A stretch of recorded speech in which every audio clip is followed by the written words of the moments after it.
Ka marrë fund maksi për 4 fëmijë dhe një grua të cilët prej vitesh ishin në kampin Al-Hol në Siri. Pak pas mesditës së kësaj të martë, ata zbritën nga avioni shtetëror të shoqëruar nga kryeministri Edi Rama dhe ministri i Brendshëm Sandër Leshaj. Në një konferencë të improvisuar për shtyp në aeroportin Nën Tereza, Edi Rama e cilësoi këtë hap të parë si shumë të rëndësishëm. Vjen shumë mirë që kemi mbyllur fazën e parë të një operacioni të ngatruar, sidoqoftë të suksesshëm, dhe ajo që është edhe më e rëndësishme është që tani më kemi bazën për të vazhduar me fazën e dytë. Fëmijët e tjerë janë identifikuar, janë bërë një pjesë e mirë e kontakteve edhe intervistave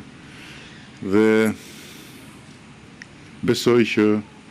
më herët se vonë do të kthejmë edhe pjesën tjetër këtu në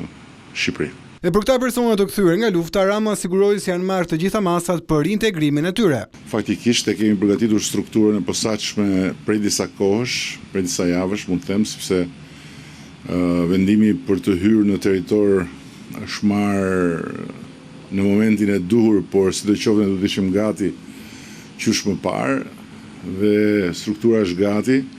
jo vetëm për ta 4 fëmijë, por edhe për fëmijët e tjerë që presim më pas, me të gjithë kujdesin e nevojshëm, me psikolog, me mësues, me mjek,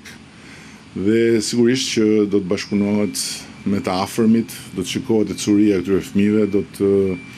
punohet pasapi për të integruar pastaj në strukturat sociale sipas gjykimit që do t'japin edhe